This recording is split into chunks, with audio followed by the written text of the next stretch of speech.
Hello, everybody, and welcome back to the first episode of the Meer eRacing experience live from Ingleside, Texas.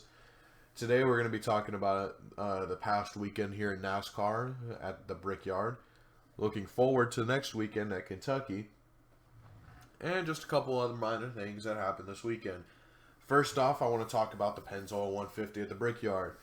It was a pretty good race for being the first one on the new, not really new, but new to NASCAR, road course layout at Indy.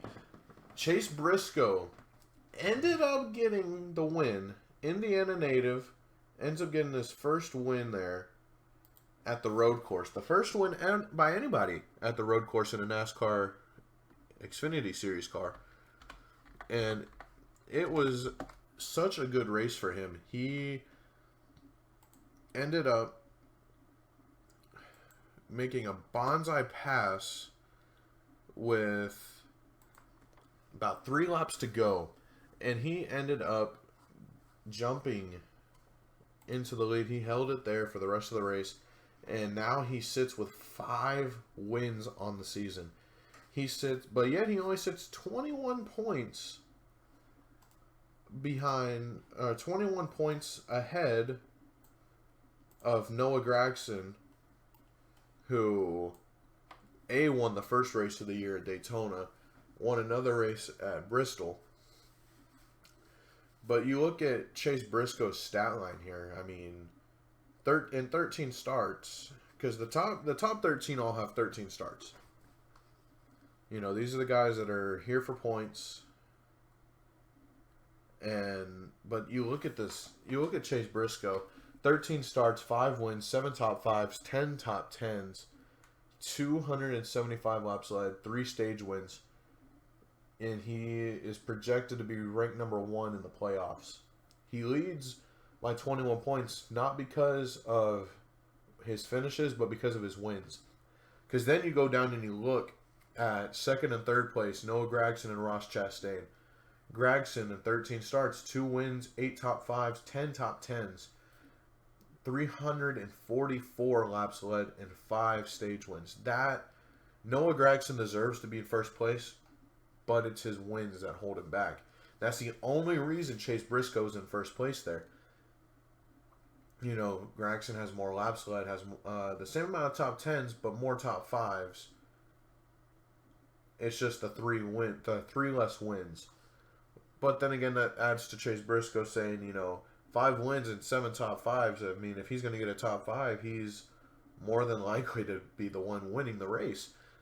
But then, like I said, we look at Ross Chastain. He's 55 points behind Chase Briscoe with 4 top 5s, 11 top 10s, no wins, no DNFs, only 169 laps led. He's projected to be 8th in the Xfinity Series playoffs. We go down a little bit further and we look at the rest of the top 5. You have Austin Cindric, who's racing that 22 Penske Ford. He's sitting 61 points back and forth. Then you have Justin Haley, who won his first Xfinity Series race at Talladega a couple weeks ago. And let me check. I think because he won his first Cup Series race last season at the Coke 400 or Coke Zero 400. Let me see if he has a Truck Series race, because I think he might have completed his the Triple Crown or however that is that they call it. Yeah, he is one of the drivers that has a win in all 3 of the top series. So congratulations to him. Then in 6 through 10 in the standings, you have Justin Allgaier, Harrison Burton, Brandon Jones, Michael Annett, Ryan Sieg. Justin Allgaier, he was in his first Cup Series start yesterday since 2016, filling in for Jimmy Johnson in the 48 Chevy, and it was a good day for him up until that wreck early in the race. But we'll talk about that one later. But yeah, a lot of these guys, they're going to be some fun to watch. The more they grow, hopefully whenever if they get to the Cup Series, interesting note, 37th in the Xfinity Series standings is Dale Earnhardt Jr., who has 43 points with one race, one top 5, one top 10, and 4 laps led whenever he raced at Homestead. So that's a fun little thing right there. Yeah, that's the standings after this race. You know,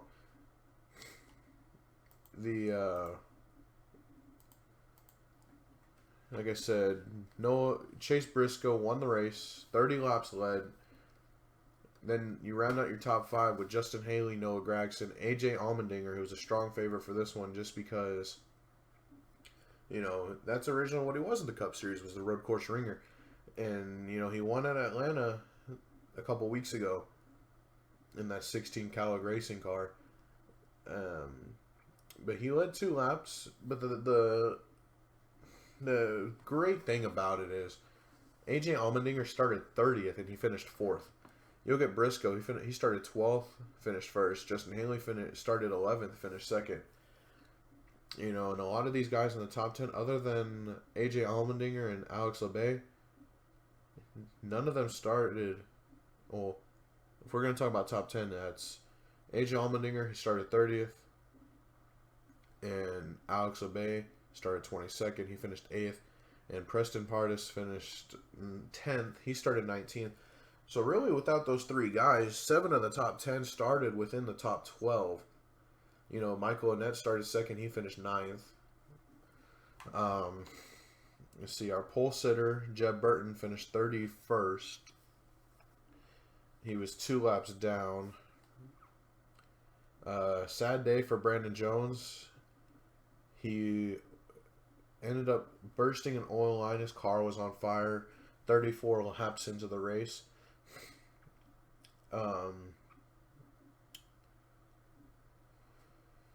Riley Herbst, he finished about 5 laps down. He finished in 33rd. And I mean, other than that, it was a really good race. Chase Briscoe won. Indiana kid won it for, you know, himself being Indiana native. Tony Stewart, his team owner, Indiana native. So he climbed the fence just like Tony Stewart had done. And it's just, it ended up being a Stewart-Haas sweep of Indiana. And it was some good racing. Like I said, I didn't watch too much of the Xfinity Series race. I was sleeping because I work night shifts, so I'm not able to watch some of these races. But it was a really good race, you know. Briscoe won Stage 2. Cindric had won Stage 1. So there's some more stage points for him. But now let's talk about the Big Machine Hand Sanitizer 400. And it was just a great race. I mean, it was such a good running. And I wish that I could have... Like, I watched the whole race. I just wish that fans could be there. There was a lot of them that were outside of the track, waiting for the race. Or not waiting for the race, watching the race. We'll start with Stage 1. You know, the top 10 in Stage 1, William Byron, who, because he stayed out, after Denny Hamlin and Kevin Harvick went in, I believe, or that might have been Stage 2. No, they went in early on Stage 1 and Stage 2. But like I was saying, the top 10 in Stage 1, William Byron, Eric Jones, Austin Dillon, Chase Elliott, Kevin Harvick, Denny Hamlin, Matt DiBenedetto, Kyle Busch, Brad Keselowski, and Clint Bowyer. So William Byron does get that playoff point as well. And, you know, it wasn't a bad stage, you know, William Byron getting that. But then, was this... No, that was after. We had that incident on lap 15, whenever the competition caution came out. There was a bad accident on pit road. It was a chain reaction. You had Ryan Blaney in his pit stall.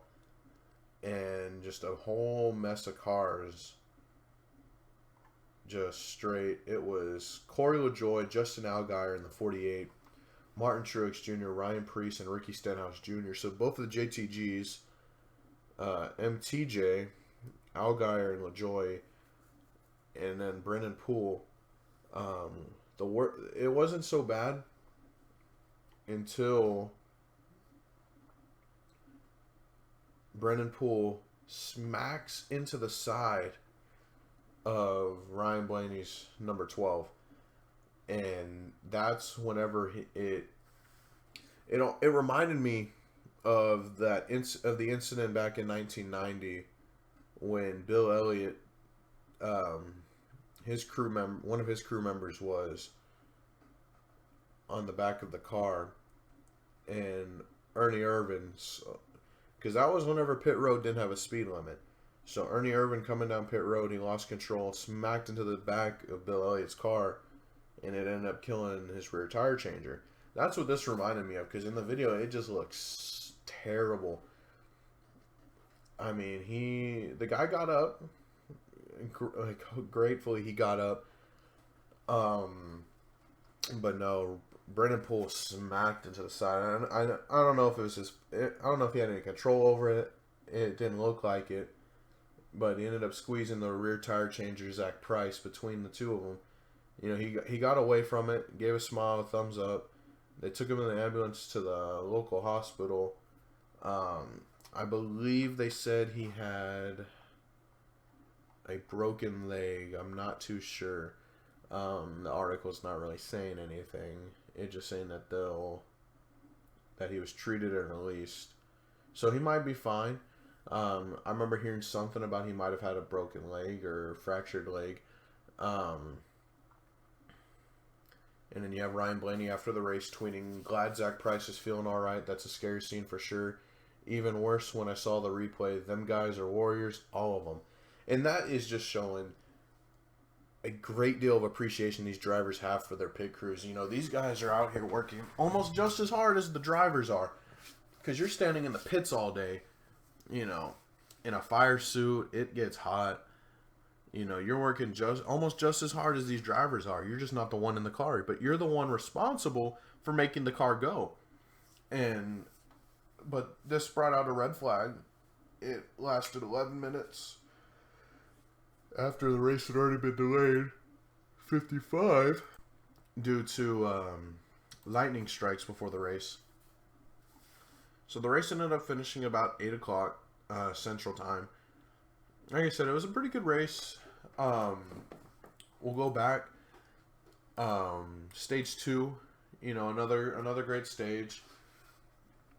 Had a couple wrecks by this, you know, a couple scary wrecks.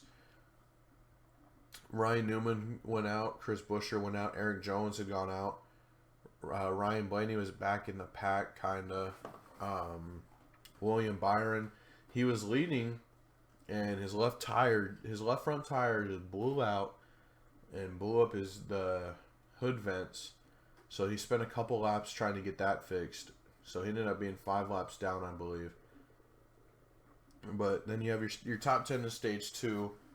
Kevin Harvick, Chase Elliott, Denny Hamlin, Matt DiBenedetto, Austin Dillon, Matt Kenseth, Kyle Busch, Kurt Busch, Christopher Bell, Clint Boyer. And what's interesting about that, you know, Kurt Busch, in his 700th career NASCAR Cup Series start, you know, he started back in 2000 with the Winston Cup Series. Won the first NASCAR Chase for the Nextel Cup Series championship in 2004. You know, and he's drove for some of the greatest teams in motorsports. Penske, Roush, you know, Chip Ganassi, Stuart Haas. If you name it, he's driven for him. I think the only major team he hasn't driven for is Joe Gibbs and Hendrick. But, you know, he's definitely changed himself. He used to be kind of bad, like a bad attitude, and he changed himself, and look where he's at now. You know, he finished 13th yesterday. That's not bad for your 700 start. I believe that he has almost half of his career starts are top 10s. and it's a pretty impressive feat right there. Let's double check that, because I know Matt Kenseth, he has almost half of his starts being top tens. So, Kurt Busch's 700 career starts, he has 307 top tens. So that's not too bad. He is definitely got at least 3 to 4 more seasons at least. That's if we're going off of the model that Jeff Gordon said. Jeff Gordon had hit 700 starts, I think, 2 months before Kurt Busch had, age-wise. So if you're taking that into account, that was 2013. Jeff Gordon ended up racing for 2 more full seasons, and then that half season where he did a couple races in place of Dale Earnhardt Jr. So, we can say Kurt Busch might have 3-4 more seasons in him. But back to this race, we have the top. We're going to go top 15 here. Kevin Harvick and Matt Kenseth. Matt Kenseth started this race probably with no ambition of winning it, simply for the fact that he is still racing from behind.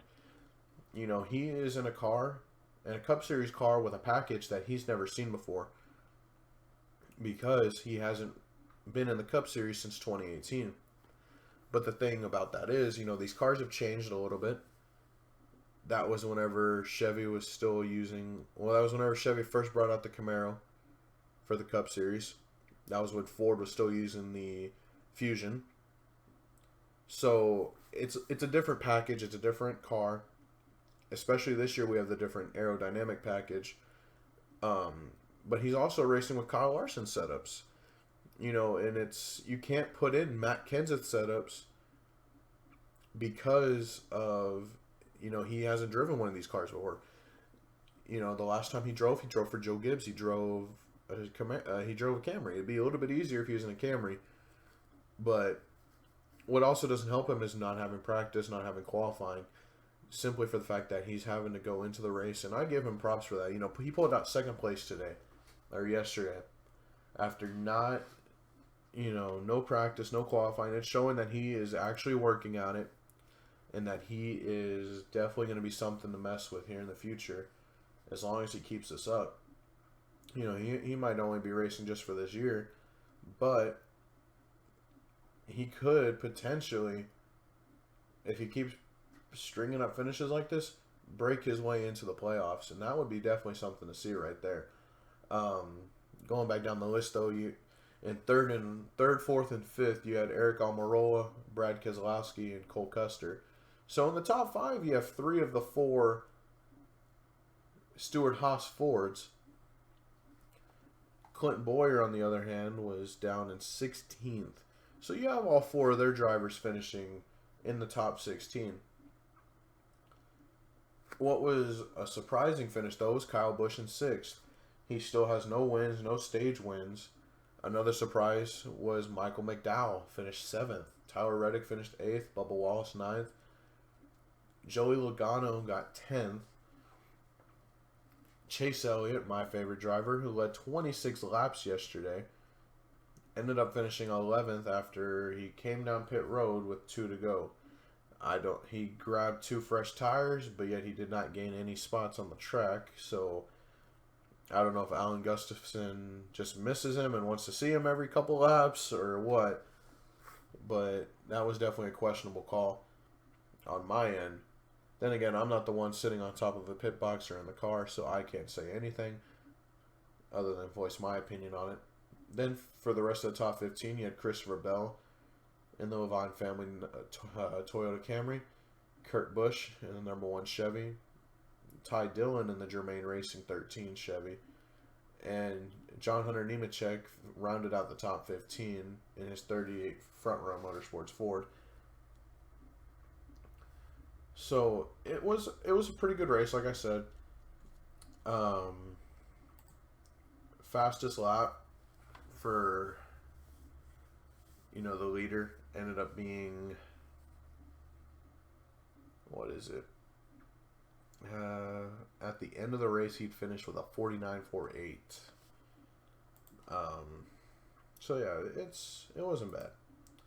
Now we'll look at the 2020 Cup Series standings as they stand now. Kevin Harvick. We'll look at the top 10. Kevin Harvick, Chase Elliott, Brad Keselowski, Ryan Blaney, Denny Hamlin, Joey Logano, Martin Truex Jr., Alex Bowman, Eric Almirola, and Kyle Busch. And we look at that again, all these guys have 16 starts. And you know what? Well, then we'll round out the top 16. You have Kurt Busch, Matt DiBenedetto, Clint Bowyer, William Byron, Jimmy Johnson, and Austin Dillon.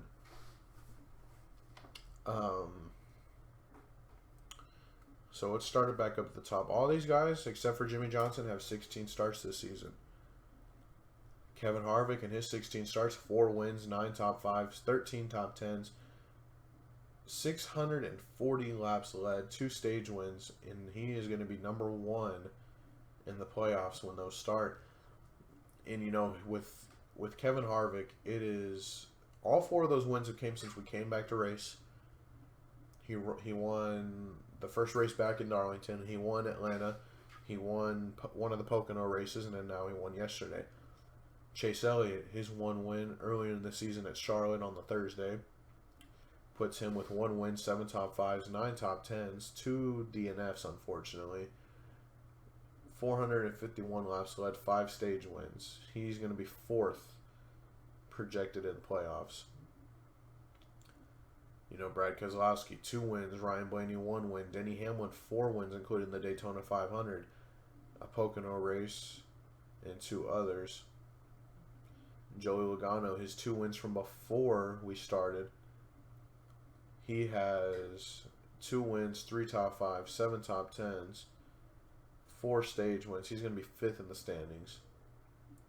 Martin Truex Jr., he won at Martinsville.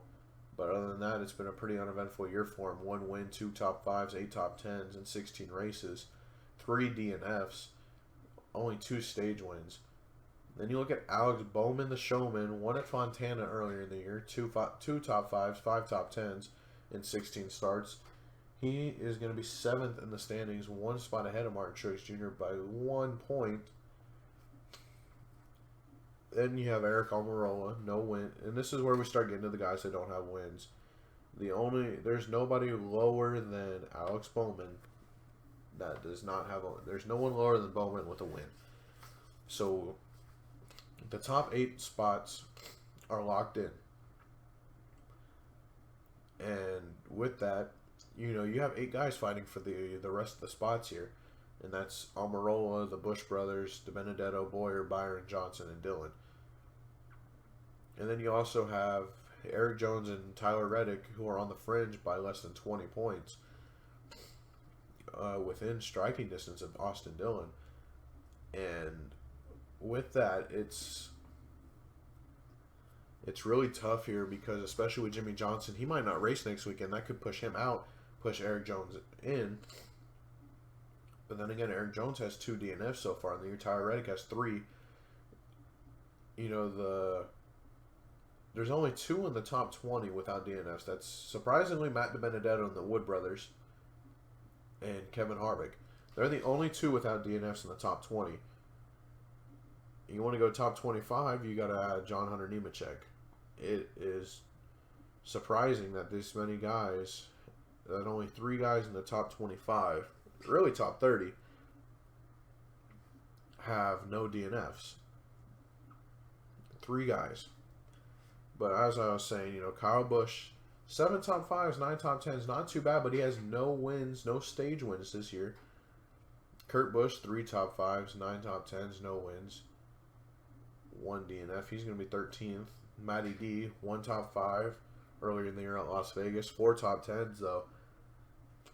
Then you have Clint Bowyer, 2 top 5s, 5 top 10s. William Byron, no top 5s, but 5 top 10s. Jimmy Johnson with 2 top 5s, 6 top 10s. 2 DNFs, including 1 unfortunate at Charlotte for the Coke 600. And then Austin Dillon with 1 top 5, 4 top 10s. He is 16th in the standings. And like I said, it's going to be a great race to the finish for these guys. They are going to be... It's going to be a really good playoff this year. The two favorites right now, Denny Hamlin, Kevin Harvick. I personally think Chase Elliott has something to add to it as long as he can stay consistent. Kyle Busch, on the other hand, I do not think he is going to come back and repeat. I just don't think he can. Another driver I think could potentially fight for this championship is Ryan Blaney. One win, 7 top 5s, 7 top 10s. You know, he is a consistent driver. I think he has a chance at it. So we'll see how it goes. We still got a couple more weeks until the playoffs start. Like I said, this upcoming weekend we got the Quaker State 400 at Kentucky. Then we have the Bristol edition of the All-Star Open and the All-Star Race. Then around out July, we go to Texas Motor Speedway, my home track, for 500 miles of the O'Reilly Auto Parts 500. Then we go to Kansas on the 23rd for the Kansas 400. And then August, to round out the regular season, you have New Hampshire, Michigan, Watkins Glen, Dover, and Daytona on the 29th of August. And then your playoffs start, the Southern 500 at Darlington, Richmond, Bristol, Las Vegas for the round of 12, Talladega, and the Roval, Kansas, Texas, and Martinsville for the round of 8, and then the Cup Series championship race at Phoenix. Definitely going to be a playoff to watch this year. I definitely can't wait for the Southern 500 to see some of those paint schemes come back. But, I mean, this is just going to be an interesting year. I mean, like I said, you look at the last... Since we came back to racing, the winners are Harvick, Hamlin, Keselowski, Elliott, Keselowski, Harvick, Truex Jr., Denny Hamlin, Ryan Blaney, Kevin Harvick, Denny Hamlin, Kevin Harvick. It is going to be a great race. I can't wait to see Kentucky because Kurt Busch won there last year. Let's see if he can do it again this year. And I'm definitely excited for it. I'm going to be trying to attend the Texas 500 in October at Texas Motor Speedway. I'll definitely make a video about that. It'll be my first NASCAR race. I was supposed to attend the O'Reilly Auto Parts 500 back in March, but then the coronavirus pandemic hit. You know, so like I said, Kentucky this week, we've got 2 Xfinity Series races on Thursday and Friday. You got the Shady Race 200 on Thursday, the Alsco 300 on Friday. On Saturday, you have the General Tire 150 for the ARCA Menard Series. Then at 6 o'clock, you have the Buckle Up in Your Truck 225 for the Gander RV and Outdoor Truck Series. And then on Sunday at 2:30 p.m. Eastern Time, you have the Quaker State 400 presented by Walmart. That one's going to be on FS1 and Pro Racing Network for the radio. And it is going to be a good weekend, I feel. You know, I am just a big fan of NASCAR. I love NASCAR. And you know, this is a really good track. It's one of the newer ones. You know, it's only been on the Cup Series schedule for about 9 years, and that's another thing I'm looking forward to next year is the addition of Nashville Super Speedway, as it just adds more flavor to the schedule, and I can't wait for more schedule announcements to be made. You know, and we're gonna look here at the NASCAR on TV schedule for this week. It looks like they're going to be airing 2 races this week. They're going to be airing on FS2 on Monday, which is today. They're going to be airing the 05 Daytona 500 and the 1990 Goodies 300 on FS2. Thursday, they're going to be again airing the Shady Race 200 on FS1 at 8 p.m. On Friday, the Ausco 300 at 8 p.m. On Saturday, the General Tire 150 on FS1 and the Buckle Up in Your Truck 225 on FS1. Then on Sunday at 2:30, you're going to have the Quaker State 400 on FS1. 6 p.m. it's going to be a re-air. And then after that, at 11 p.m., they're going to have the Whaling Modified Tour at White Mountain Raceway Park on a tape delay on NBCSN. So if that's something you want to watch, definitely check that out. The Whaling Modified Tour is definitely an interesting program. But yeah, with all of this, I think this is where I'm going to call the first episode. It's been a great half hour just sitting here talking about NASCAR and this week in NASCAR specifically. I will definitely be back after the race next week with a new episode chronicling this latest week in NASCAR. And so with that, I say thank you guys for listening, watching. Make sure you like, subscribe, comment, whatever suggestions you have. I will take them as good feedback, and for that, I thank you. So thank you everybody for listening, watching, doing whatever you need to do to watch this podcast. In the future, I am gonna have my camera, so I am gonna have guests on, buddies to come talk. Hopefully, the goal for this podcast is to hopefully have actual guests like NASCAR, other NASCAR YouTubers, having NASCAR people from NASCAR, drivers, media, owners, pit crew members, stuff like that. That's the goal for this podcast, and I can only get there if you guys like, comment, and subscribe, get my channel out there, get my channel some kind of recognition. And for that, if I were able to get that, I would greatly appreciate it. I want to start a Patreon once I start getting a little bit more traction here, just so I can afford to buy some of this stuff, because I, unfortunately, am working with what I got now, and I could use some of that, but I'm not going to beg for money. So if I need to make a Patreon, I will. If not, it's fine. I can work with what I got. But again, for that, thank y'all for listening, watching, liking, commenting, subscribing. Y'all have a very good week, and I will be back next week to talk about Kentucky.